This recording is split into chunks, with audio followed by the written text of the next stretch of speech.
It's just somewhat of a reminder. But again, it brings us closer together, it makes us stronger. It also reminds the community from time to time that, you know what, it is dangerous no matter what an officer may be doing. It may look something simple, but it's always potentially dangerous. For the second time in less than a month, NOPD officers are rushing to the side of a brother in blue in the hospital and turning to each other for support. Around 5:30 this morning, the NOPD says Officer Vernell Brown, a 17-year veteran of the New Orleans Police Department, was training 2 police recruits when they went to investigate a vehicle fire on US 90 at the I-10 split. The recruit parked the NOPD marked unit on the shoulder as Officer Brown got out of the front passenger door and began walking near the guardrail. That's when police say Brown was hit by a Ford Mustang. The NOPD says the 28-year-old driver of the Mustang was involved in a crash with a Toyota Scion before striking Officer Brown. Keep him in your prayers.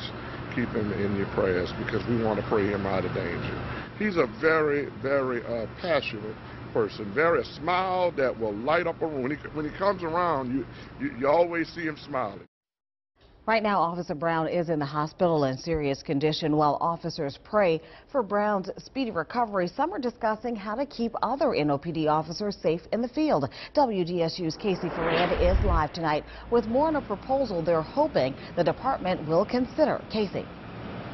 Well, Gina, the president of the local police union is saying that in a best-case scenario, NOPD officers would not be asked to respond to accidents on the interstate. He says that's a job best left up to state police, so he's hoping those in charge will take notice after today's accident. This is the second officer we've had that's been killed or critically injured.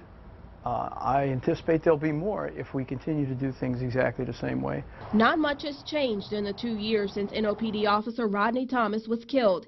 He'd stopped on his way home from work to handle a traffic incident on the high-rise in New Orleans East when the driver of a white Porsche hit him, then fled the scene. In May of this year, an officer was involved in a crash on I-610 West near I-10 West. The officer stopped to help someone when a black SUV crashed into the back of his police vehicle while he was still inside. That officer survived his injuries. Now, Officer Vernell Brown is in the hospital after being hit by a car while investigating a vehicle fire on the Pontchartrain Expressway.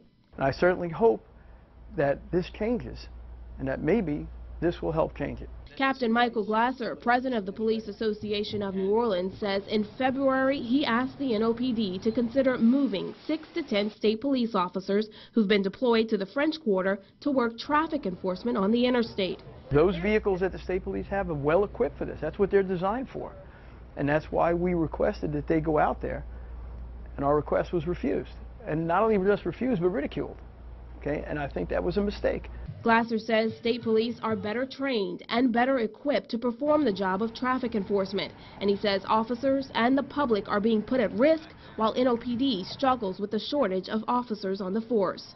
We're not able to handle those accidents appropriately when things like this happen. That underscores the fact that we can't. And the citizens are waiting for police to come that aren't coming because we don't have enough cops to do it.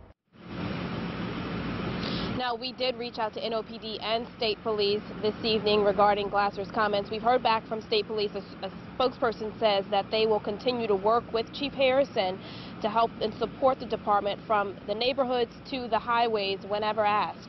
We haven't heard back from NOPD. On your side at headquarters, I'm Casey Ferrand, WDSU News. All right, Casey.